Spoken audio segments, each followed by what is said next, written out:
nós suportaríamos viver num mundo de feiura? Acho que todo mundo aqui concorda que o belo é melhor que o feio. Por que a feiura não me dá prazer? E por que a beleza me dá prazer? A feiura satura. Essa não seria uma das explicações de por que a gente quer ir para a Europa às vezes? Porque alguma coisa lá não tem aqui.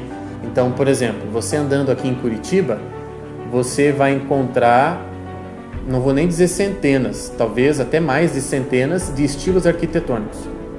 E às vezes você vai andar num bairro em Curitiba e você vai ver as casas e os prédios de uma das ruas do bairro, e cada prédio, cada casa segue um padrão arquitetônico, não é? Isso é bem comum em Curitiba. A não ser aqueles condomínios fechados, etc., que você tem lá um mesmo. Já quando você vai para a Europa, só estabelecendo aqui a comparação, você vai para a Europa, geralmente, se não a cidade toda, né, as regiões que você conhece de cada uma das cidades lá, elas têm um padrão. Eu digo isso porque é o seguinte, a gente aqui em Curitiba, por exemplo, e não estamos numa das cidades mais feias do Brasil, muito pelo contrário. Muitos dizem que é uma das cidades mais bonitas, né? Uma das capitais mais bonitas. Mas nós estamos sim numa cidade que, olha, do ponto de vista da arquitetura, é confusa. Eu acho que isso a gente pode admitir. Numa mesma rua você vê lá estilos arquitetônicos diferentes. Não acontece isso em outros lugares do mundo.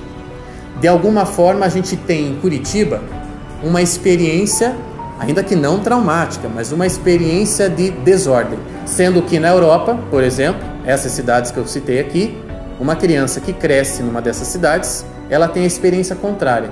Do ponto de vista arquitetônico, ela tem a experiência da ordem. Existe um elemento que está presente na beleza, que é o elemento da harmonia, da ordem, da proporção. Perguntar mais uma coisa para vocês. Se haverá diferença para aquela pessoa que cresce num ambiente desordenado, nesse sentido, para uma pessoa que cresce num ambiente ordenado? Haverá diferença na formação dessa pessoa ou não? Para qual delas será mais fácil, e eu não tenho nem um pouco de medo de ser politicamente incorreto, né? Porque, enfim, meu papel de filósofo às vezes é ser politicamente incorreto. Para qual dessas pessoas será mais fácil sentir prazer numa letra de funk? Eu sei que é incômoda a pergunta, mas é proposital mesmo. Para qual das pessoas será mais fácil apreciar o que muitas vezes, sob diversos pontos de vista, nunca deveria ser apreciado? Hoje existe uma fala que é muito comum, tá? Essa fala está presente em cursos de arte, essa fala está presente na academia, no meio científico, essa fala está presente na conversação pública. A fala é a seguinte: não existe o belo. Existe o que é belo para você, e existe o que é belo para mim. Isso não é uma conversa muito comum? Será que a gente pode embarcar nessa conversa moderna? E eu digo moderna porque ela começou a ser ventilada ali a partir do século XVIII. No XIX, então, ela foi espalhada. E no XX ela tomou conta. Nós chegamos ao ponto de ter o urinol de Duchamp. A educação estética de uma pessoa basicamente se refere ao seguinte: a ensinar a você o que você deveria gostar e do que você não deveria gostar. E eu vou complementar mais agora, para deixar ainda mais picante a conversa.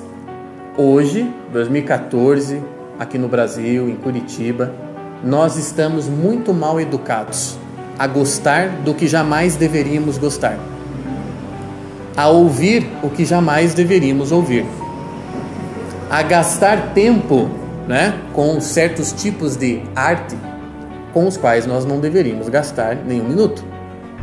Nós estamos deseducados, muito mal educados. E por que nós estamos muito mal educados? Onde foi será que a coisa falhou? Onde foi será que o meu julgamento estético ficou tão confuso a ponto de eu achar o livro do escritor X lá comparável a Shakespeare, por exemplo? Ou eu poder chamar um escritor contemporâneo aí de gênio, sendo que a humanidade já produziu Dostoiévski. O que aconteceu com o meu senso estético? Onde estão as referências? E o fato da filosofia ter buscado pela beleza máxima, no sentido de explicar o que é a beleza, maximamente falando, ela talvez tenha perdido as belezas do dia a dia. As belezas simples. O quanto você está educado na sua percepção para reconhecer as belezas do teu dia. Reconhecer a beleza extraordinária é simples. e a ordinária. E aquela a qual a filosofia não se dedicou, em grande parte. E a qual está nesta, na ordinária, está uma parte da nossa felicidade. Existem 1000 motivos, eu vou tentar só expor alguns, para a gente dizer taxativamente que não há beleza nisso.